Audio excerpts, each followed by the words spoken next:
Okay, this will be a video on how to start your blog site. So first you're going to log into the CRM, and then you're going to go to Sites, and then you're going to navigate to Blogs. And you have 0 published sites at this moment. So you're going to create a blog site, and this is going to be the site title. So for purposes of this video, I'm just going to do a testing one.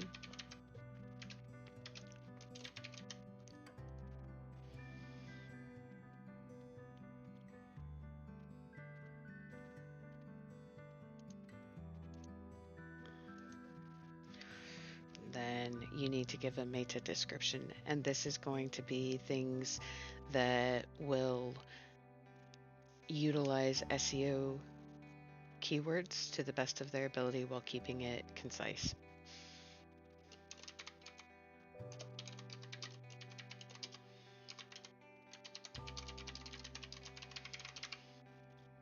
And then I'm going to create.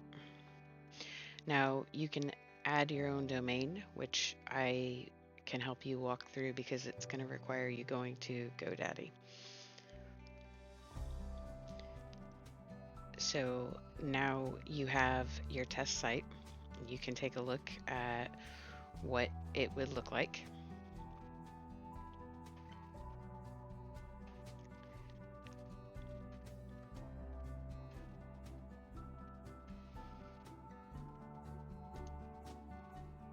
If it decides to load. But while it's doing that, you can also edit the blog site, edit a new tab.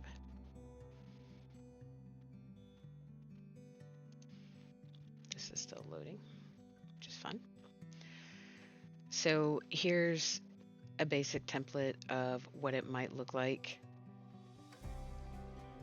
your blog site, and you can change anything about how this might look. So you can change the background color.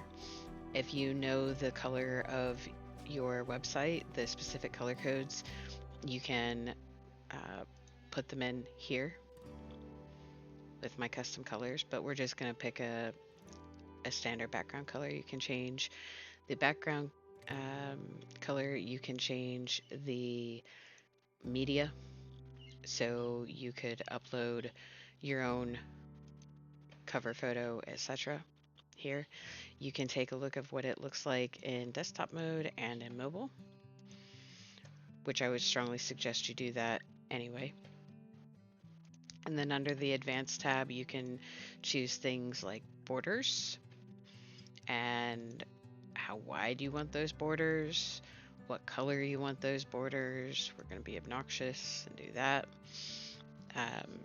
You can even do radiuses, so make them roundy. You can play with this however you want to, and you can choose the visibility on these things. So this one I selected would only be visible on desktop, so when you go to the mobile, it doesn't show anything. So you can decide exactly how you want to do things. It's very customizable, and you'll want to click save every time you do anything, I might add. But you can also do things like put it in 2-column mode. You can add your cookie consent here.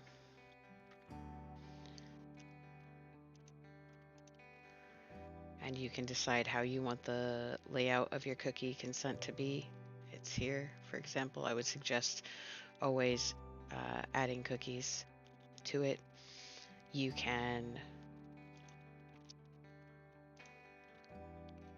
adjust your SEO metadata.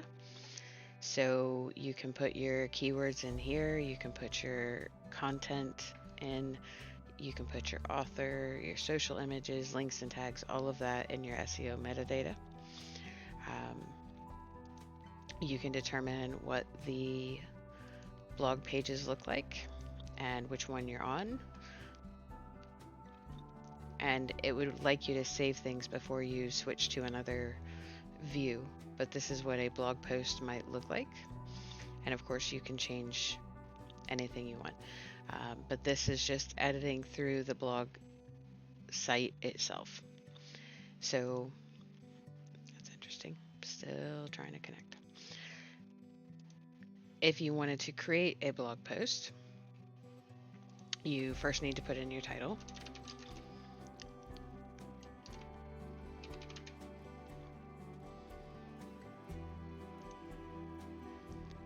And then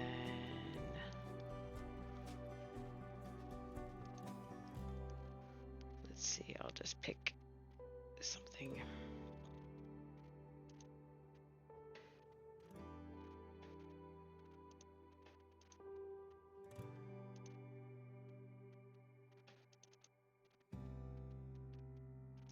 That's not particularly helpful. I'll pick my own logo. How's that? Then you would double click it. And here you always want to put in alt text, but you have to anyway. And it's a great way for you to use SEO key terms. So in this case, I would use the B&D Enterprise logo, Gears, Phoenix, Business Consultancy Group. Then you add a post description. And then you would create post. And it takes you to the initial test post. And here they have sort of a template that you can read and do things with. And it'll tell you all about things. You can add emojis. So let's say that you wanted to add an emoji here that suited it. You could do that. You can change your font style. Of course, you can delete the whole thing and just build it however you want. This is the font style that I use on my blog, but you could use whatever you wanted to within it. There are different styles, so you can make this, for example, it's set to heading 1. You can make it heading 2, 3, 4, 5. It changes how things are. You can change the spacing this way. You can add check marks like this. You can add numbered lists. You can add bulleted lists. You can add a table of contents. You can add audio. You can insert video. So, and when you want to do any of these things, it's pretty simple, straightforward. If you want to insert the video, you can insert from media library or add a YouTube URL. Now, personally, I would add a YouTube URL and then put the URL in here, and you can change the size of it here and then click insert video, and away you go. So that's a basic overview of how you would make your blog post. Then if you liked it and you wanted to continue to actually publish it, here's the slug that it uses. You can see the SEO details right here. You can add a new category for what it is. So let's say it's a nutrition tip. You could do that. It's an adult post. You could do that. You can add as many categories as you want. You add keywords here, and then you can select your author, and you would add a new author, put the name in, put a photo of the author, author description, and this is another great place to put in Facebook, Twitter, LinkedIn, Instagram, YouTube, all of that. You add your author, and then you can either save it as a draft, publish it now, or schedule and publish. And when you do schedule and publish, you can do it for really any time. So you could schedule it for there, and you would change the time in here. And then once you're done, you schedule it. These dots that are marked with an asterisk, you need to complete all of those or you cannot schedule it. So there is the basic what you might do. I'm going to go through and delete the test site so that you can create your own. But give it a go, have a try, and when it comes to connecting your domain, let me know if I can help you in any way.